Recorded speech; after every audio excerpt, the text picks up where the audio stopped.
الحمدللہ رب العالمین والعاقبۃ للمتقین والصلاۃ والسلام علی سید الانبیاء والمرسلین وعلی آلہ واصحابہ اجمعین، اما بعد فاعوذ باللہ من الشیطان الرجیم، بسم اللہ الرحمن الرحیم۔ لا یسأم الانسان من دعاء الخیر، صدق اللہ العظیم۔ ان اللہ وملائکتہ یصلون علی النبی یا ایھا الذین آمنوا صلوا علیہ وسلموا تسلیما۔ اللہم صل علی سیدنا و مولانا محمد وبارک وسلم وصلوا علیہ۔ الصلاۃ والسلام علیک یا سیدی یا رسول اللہ، الصلاۃ والسلام علیک یا سیدی یا حبیب اللہ، الصلاۃ والسلام علیک یا سیدی یا محمد الرسول اللہ صلی اللہ علیہ وآلہ وسلم۔ اللہ تبارک و تعالیٰ کی حمد و ثنا اور اس کے پیارے حبیب حضرت محمد صلی اللہ علیہ وآلہ وسلم کی ذات اقدس پر درود و سلام کا نذرانہ پیش کرنے کے بعد میں سچے دل سے دعا گو ہوں کہ اللہ عز و جل میرے حاضرین، ناظرین، سامعین کے مال، جان، عزت، آبرو میں برکتیں عطا فرمائے، اور دعا گو ہوں کہ اللہ عز و جل مجھے حق سچ ٹھیک بیان کرنے کی توفیق عطا فرمائے۔ اگر اس میں کوئی غلطی کوتاہی ہو تو اللہ عز و جل اپنی شان کریمی کے صدقے سے مجھ بندہ ناچیز کو معافی عطا فرمائے۔ دعائیہ کلمات کے بعد آج کا جو میرا عنوان ہے وہ ہے مشرکین کی بے بسی۔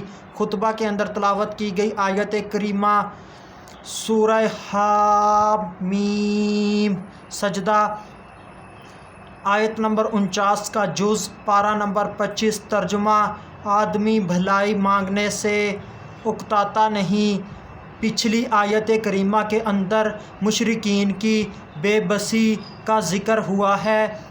مشرکین کے معبود ان کے لیے کوئی سفارش نہیں کریں گے۔ مشرکین کے معبود مشرکین کی کوئی مدد نہیں کریں گے۔ مشرکین کے معبودوں کی قیامت کے دن موجودگی غیر حاضری کے برابر ہوگی، کیونکہ مشرکین کے معبودوں نے کون سا ان کی مدد کرنی ہے۔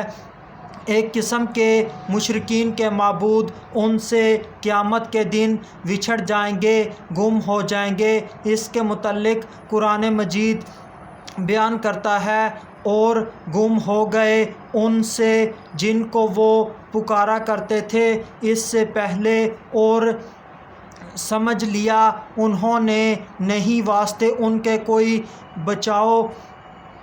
اس آیت کریمہ کے اندر انسان کی ایک فطرت بیان کی گئی ہے، اور فطرت انسان کی ہے مادہ پرستی، یعنی کہ انسان چاہتا ہے کہ سارا کچھ میرے پاس آ جائے، میں سب سے امیر بن جاؤں، میں مالدار بن جاؤں، دنیا کا ہر مال میرے پاس ہو، میری عزت ہو، میری شہرت ہو، مجھ سے محبت کی جائے، میرا گھر اچھا ہو، خوبصورت ہو، اس کے اندر سہولیات ہوں، یہ بہت آرام دہ ہو، پرسکون ہو، اور میرے پاس گاڑیاں ہوں، نوکر ہوں، چاکر ہوں، میری خدمت گزاری کے لیے لوگ ہوں، اور میرے آگے عاجزی کرنے والے ہوں، میرے آگے جھکنے والے ہوں، میرے پاس کھانے کے لیے اعلیٰ سے اعلیٰ،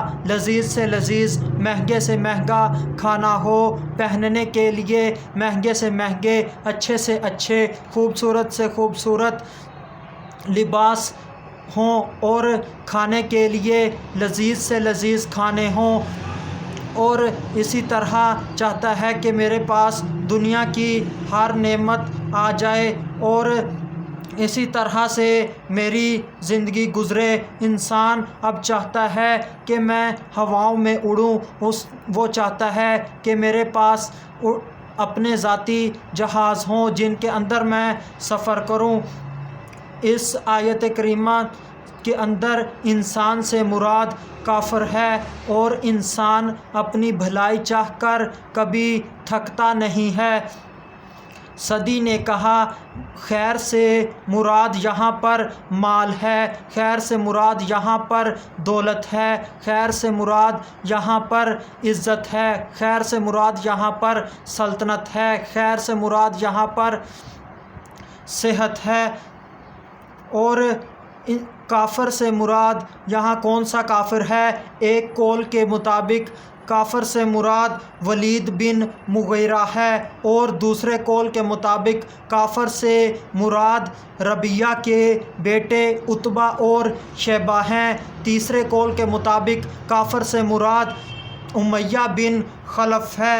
انسان اپنا بھلا مانگ کر کبھی تھکتا نہیں، انسان کبھی اپنا بھلا مانگ کر اکتاتا نہیں، وہ مسلسل اپنا بھلا چاہتا ہے۔ انسان چاہتا ہے کہ میرا سب کے اوپر غلبہ ہو جائے، میں سب کے اوپر غالب آ جاؤں، میں تندرست ہوں، میرے پاس صحت ہو، کیونکہ انسان کو سبھی نعمتیں اسی وقت فائدہ دیتی ہیں، لطف دیتی ہیں جب وہ صحت مند ہو، صحت کی بادشاہی اس کے پاس ہو۔ جب وہ صحت مند ہی نہ ہو تو اسے کوئی بھی نعمت مزہ نہیں دیتی، کوئی بھی نعمت لطف نہیں دیتی، وہ مایوس ہوتا ہے، اسے کھانا بھی اچھا نہیں لگتا، اسے کپڑے بھی اچھے نہیں لگتے، اسے گھر بھی اچھا نہیں لگتا، اسے بیوی بچے بھی اچھے نہیں لگتے، اسے نوکر چاکر ملازم کچھ بھی اچھا نہیں لگتا۔ وہ چاہتا ہے کہ میری صحت ہو، اور اسی سے